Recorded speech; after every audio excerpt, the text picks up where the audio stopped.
all year last year. So actually to beat them finally, that's almost like a monkey off the back. Now, before I let you go, I got to ask you about the catch by my man Cole Beasley. Where would you rank that catch? I mean, it was the way he juggled the ball and still caught it on his back was crazy.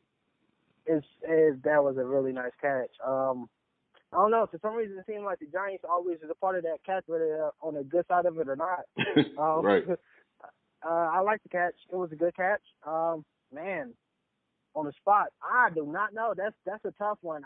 I wouldn't say top 10 because I know 10 offhand that was like amazing catches.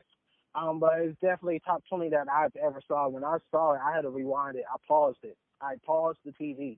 I couldn't believe what just happened while I just witnessed. That was a really good catch. Yeah. I say top 20. Okay. All right, man. Well, Richard, I appreciate you for coming on the show. Once again, Richard J. Adkins. Follow him on Twitter, Richard J. Adkins. I believe on Instagram it's the same, Richard J. Adkins, if I'm correct, right? Yes, sir. Yes, sir. All right, man. And let the listeners know what you have going on. You got any comedy shows or anything? I got listeners pretty much all over the country, so I'm sure people would love to come see you. Yeah, right now I'm doing a few comedy stuff in North Carolina. I'm actually a part of the new Improv Comedy Club, where I'll be doing improv on Saturdays in Greensboro at the Idiot Box. So you guys come check it out. Comedy Club downtown Greensboro. And I got another show next month in Charlotte and another show next month in New York. In Illinois, I got a few shows there. The schedule's crazy. Follow me on Twitter, though, guys, and Instagram, Twitter especially. Sports Family, come join me. I talk sports daily. We be getting it going with the debates. Feel like a barbershop where anything goes and everybody's opinion is respected. And that's it. All right, man. Appreciate you for coming on. Have a good one. Thank you. All right. All right, that was Richard J. Adkins. Pretty cool guy. Had him on the show in the past for the Super Bowl with the Broncos and the Panthers. So I definitely had to get him on. So everybody out there, go follow me on Twitter at BS3 Sports. And I'm going to each week, so my show's bi-weekly. So the next show will be on the 30th. So if there's anybody out there who is a LA Rams fan, get at me because I want to get you on the show. Facing the Enemy is a segment that I'll do every show, which is like me and Richard just did, talking it up, talking about your team, talking about how you feel about how your team's going to play. No holds barred, just talking about your team, and I'm facing the enemy. I'm going up against you guys to talk about what's going on. So anybody that's a Rams fan, holla at me. Love to get you on the show. That'll be, like I said, bi-weekly, so that'll be, well, actually, I'm moving, so actually that's not going to happen. Cancel that.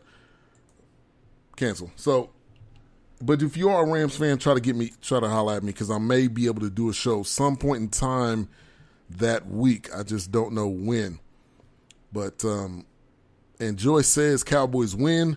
Oh, yeah, I loved it. That was a great catch. That was a great catch by Cole Beasley, who is on the rise. This kid is like Julian Edelman 2.0, basically.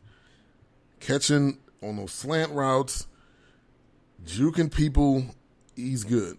Mac Farrell says, hopefully the Broncos move Von Miller around the line. And I said, I think they will. I think that's smart. This is a great offensive line, so you're going to have to figure out how to get around them. You're going to have to figure out, you're going to have to do some stunts. You're going to have to go switch on the other side. There's a lot I think is going to be up the sleeve of these Broncos. So I don't think it's going to be an easy game for my Cowboys to win, but I do think they're going to win this game.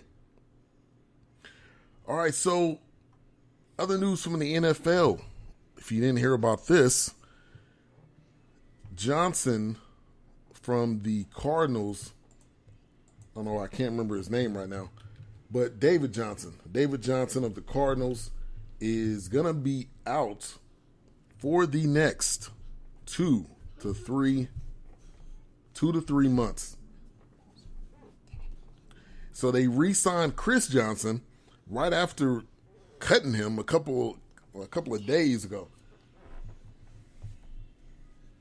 Also, if you didn't hear about this, Josh Gordon is out of rehab and he is trying to get back into the NFL. Is it even possible? Is that something that a team would be willing to reach out to him?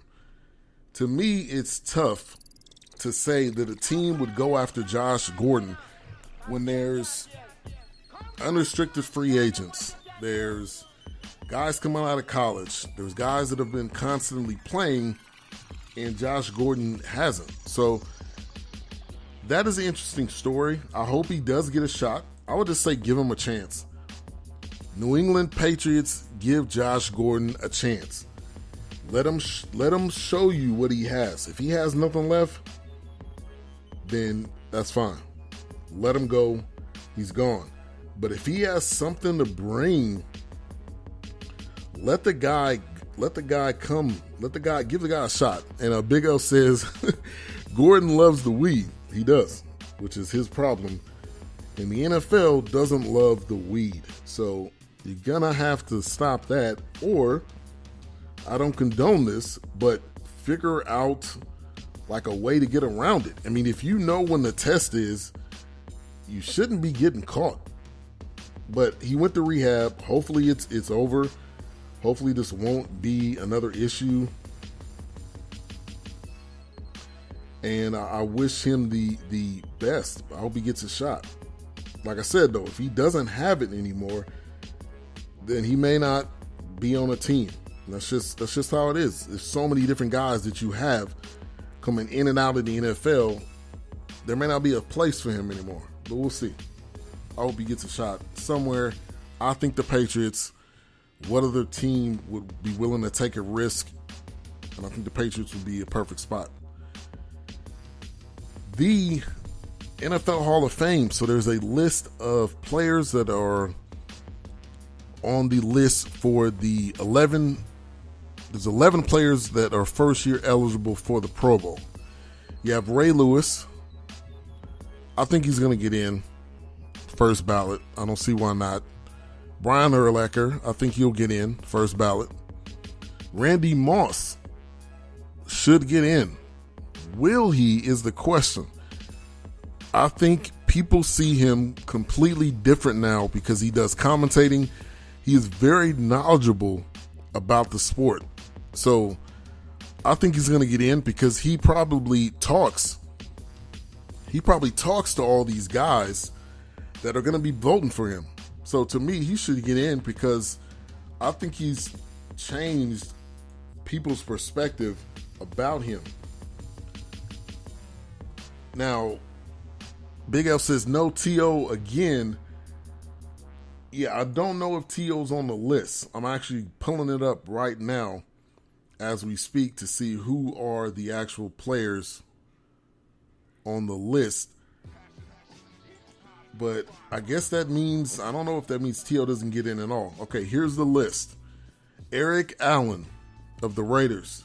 Willie Anderson, a tackle from the Bengals. Gary Anderson, a kicker. Steve Atwater. Steve Atwater should get in. He should get in because he used to lay the wood on everybody. There was nobody coming across the middle that Steve Atwater did not lay out. Carl Banks, linebacker for the Giants. Rondé Barber and Tiki Barber. I got to go with Rondé. I don't think you can put Tiki in. I don't think he's done enough to be considered a Hall of Famer. Rondé, though, has. Rondé was a monster at corner. I remember Madden, playing the Madden days, he was a 99 every single year. You knew Rondé Barber was a 99 every single year. Other notable names, Isaac Bruce. I think he should be in. Teddy Bruschi. I don't know. I'm on the fence with Teddy Bruschi. I would lean towards no. Leroy Butler at safety for the Packers. I'm gonna lean towards no because I don't know if he had that long career. And everybody, you can go online to NFL.com. They got the fan voting on there. Ben Coates, tight end of the Patriots. Bill Cowher, I think he should get in. Roger Craig should have been in. Randall Cunningham, yes. Brian Dawkins, yes. Donald Driver, I'm on the fence. Corey Dillon, no. Who else is on this list? Rich Gannon, no, I don't think so. Eddie George, no, I don't know if he's done enough. Rodney Harrison, I didn't really know who Rodney Harrison was until he came to the Patriots. So I don't know if that's because he was a good player and he just wasn't noticed. I don't know. So I'm going to lean towards no on that one. Torrey Holt, I think yes. Edgerrin James, yes. I believe he has some type of record. I'm a big stats guy, so I think he did have some type of record. Jimmy Johnson, he won 2 Super Bowls. There's rarely a coach that wins Super Bowl, so I don't know. I don't know on Jimmy Johnson. I'm 50-50 on him. Chad Johnson, during the time he played, he was a great wide receiver. Did he do enough to get into the Hall of Fame? I would say no. Big L says Atwater was a beast, a straight hitter. Joyce Edwards says, oh yes, he's in the Moss. Mac Farrell says Atwater should get in just based on that hit on Christian Obiakoye. Yeah, that, and also that hit he had in the Super Bowl where he laid out his own teammate. I don't know who it was, but it was a hit across the middle where he laid out whoever that was on his team. Ty Law, I'm on the fence with him. I don't think he's done enough. John Lynch, he should be in. Willie McGinnis, I don't know if he's done enough. Steve McNair, I would say yes. He won an MVP. He came from Alcorn State, HBCU in the house. He came from Alcorn State. You got to put him in. Donovan McNabb, that's a good one right there. I would say yes. Brian Mitchell, running back, kick returner, punt returner. He was the probably best kick returner, punt returner during that time, so I would say yes. It's rare that those type of guys get in, but I think he should. Nate Newton, former Cowboys lineman. I don't know if he's done enough to get in. I know he was on that great offensive line, but I don't know. T.O. should be in. He should.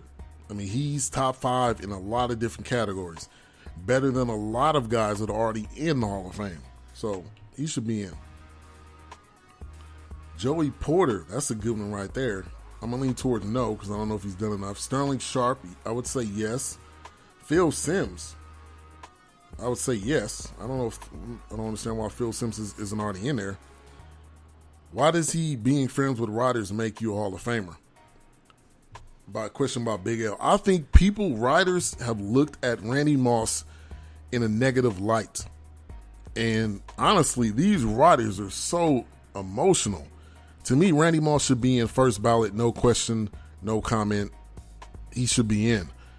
But I think for these writers, they get so caught up in their feelings that they feel like that's what's up with T.O. Quite honestly, what I believe is the writers don't like T.O.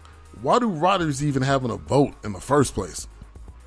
It should be former players, former Hall of Famers, former coaches, former executives, not writers. I never got that to begin with, so I don't understand that one. But I think the writers want to see the player in a different light, and I think that's going to sway him getting in, even though I think he should get in regardless. First ballot, no question, no comment. Here's the funny thing about this list. Steve Smith is on the list. Now, this is not the Steve Smith that you're thinking I'm talking about. Steve Smith, who played with the Giants, I don't know whoever else he played with, but he's on the list, not Steve Smith that played for the Carolina Panthers and the Baltimore Ravens, which is crazy. I don't know if they had some type of mix-up in name or... they have the exact name, so I don't know how they mixed that up, but that is hilarious that happened.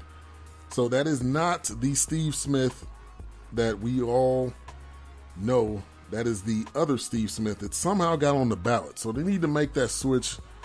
They need to make